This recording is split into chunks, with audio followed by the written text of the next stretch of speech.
Good afternoon, mes amigos.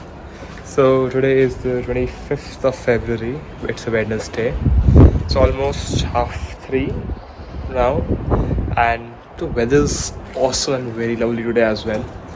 And it just feels like it's giving proper European summer vibes today. Up until like an hour ago, the sun was very bright inside the room as well, and it very much felt like summers were here.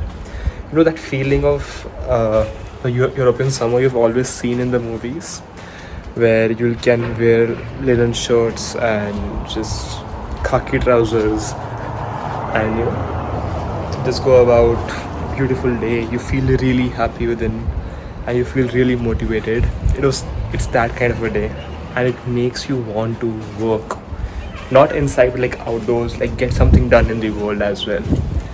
And yeah, if you just see, I think people just coming back from school. Kids are coming back from school. With the garden over there, it's really bright over there. And yeah, just a very beautiful day. So for the last 3 hours, I've just been enjoying the day. I was working on those images. Yeah, it's taken me a lot of time, but I just exported the first batch. That's 202 images. I think I've got like 50 more to sort through now, to edit and sort through. So it should be easy. I think I've gotten a hang of it. But yeah, just enjoying my day. That's it. Yeah, not much of an update today. A very small. No, I'm not doing much. If I do something in the evening, I'll let you know. But yeah, just days like these make you want to be hopeful, like they make you feel like you are here for a reason, and it reminds me why I'm here in London, back in London, that I'm here to achieve something, that I'm here to build a life by my own self, to make something of my own self. And I think that's a goal we are all trying to achieve. It's like trying to make something in the world which can help benefit others as well. And yeah, I was just thinking on why am I doing this channel. I think that's been a thought in my mind for the last few days, and the answer that keeps coming back to me is, one, as I said yesterday, to improve my own communication skills. But second, which I think is a much more important goal to me, which sounds a bit ridiculous, but to have a platform to help people dream, to make people more hopeful about the world.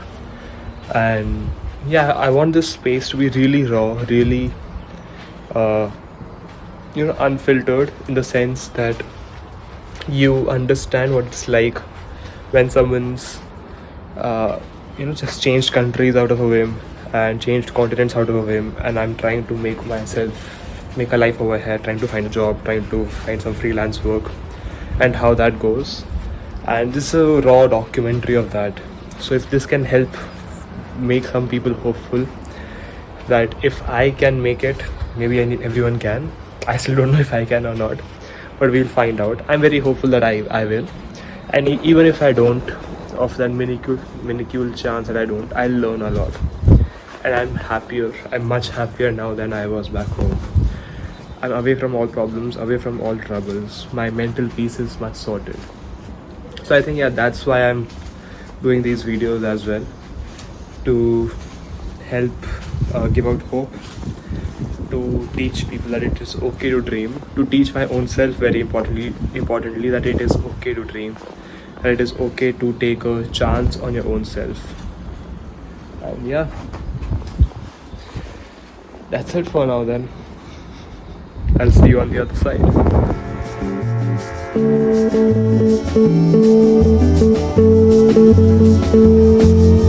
Le long de mes jours, de jour en jour, combien de temps perdu sans te connaître. Quelques rayons de soleil, existence sans image. Je retiens le temps depuis le jour connu par toi ma raison d'être. Et maintenant, je crois avoir le droit de t'aimer de jour en jour, mon amour. De plus en plus, de jour en jour, mon amour. De plus en plus et pour toujours.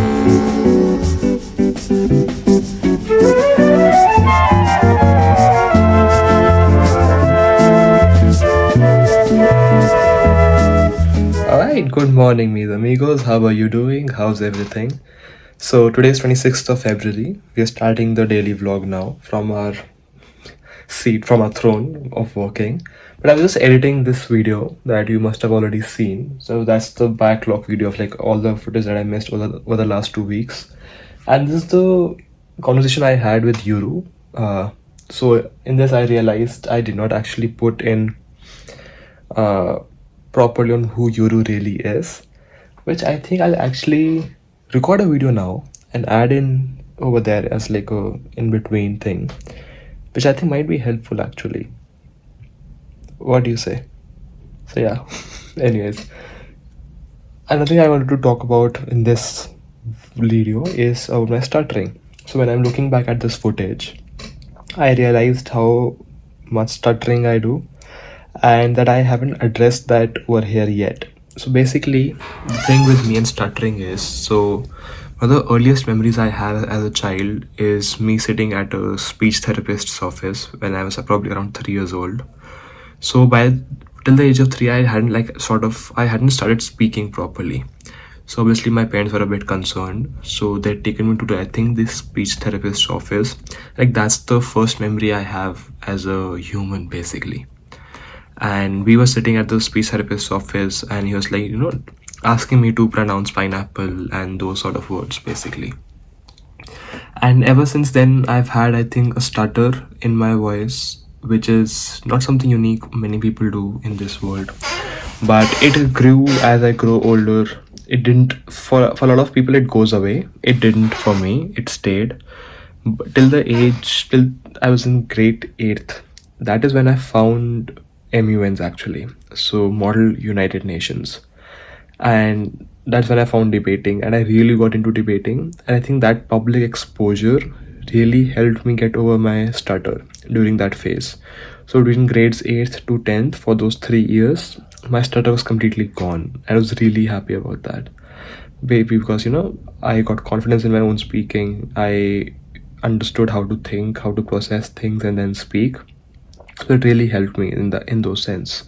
In grade 11th, so because of how the Indian education system is, 11th and 12th are really crucial. Your board exams are coming, pressure increases. Somehow MUNs and debating got left behind, and because of that my stutter came back and it crept back in, and it stayed ever since. So, and then for the first 2 years of my college, it was COVID.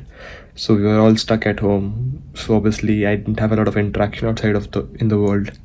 So my stutter kept coming back and it stayed ever since. So the thing is, my stutter's actually gotten a lot better over the last few years, in the sense of on most days I won't have a stutter, but there are some days when it is really, really bad. And I've like in the pattern that I'm trying to recognize with my own self, I see that my stutter gets really bad when I'm, say for example, talking to someone new, or I'm in an uncomfortable situation, or even if I'm just nervous or I'm just excited, maybe when I'm not at my balanced self. And sometimes it just happens, doesn't really need any catalyst for it to happen. So yeah, just a small note on my stuttering. So one of the reasons of this channel, as I've mentioned before, is to get better at communication, which involves stuttering. And the crazy thing is that whenever I'm vlogging or whenever I'm talking to this camera, I don't actually stutter a lot. Like I'll stutter some bits, but I find it usually easier to pronounce words.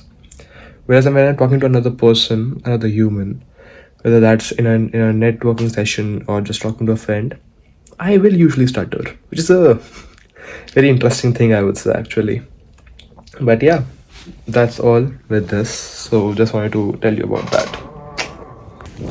Okay, so the time is right now is 5:31 and I have just left the house. First time since morning, so it feels nice to be outside. But right now I'm just going to an event this evening. It's called Build Your Own Cyborg. It sounds crazy. I have no idea what it is about. I think I read the description. It was something about, they've cultured some neurons and they'll tell how you associate that with some problem. I'm guessing, I'm not sure. Very honestly, a friend recommended me this event. So I am just going for this event. It's a nice opportunity to get out of the house, and I've forgotten my visiting cards, unfortunately. Should I go and get them back? I think I will, actually. So the visiting cards that I have, I'm getting very, very late. I had to be there the next 10 minutes. It'll take me 40 minutes at least from here onwards. But yeah, that's all.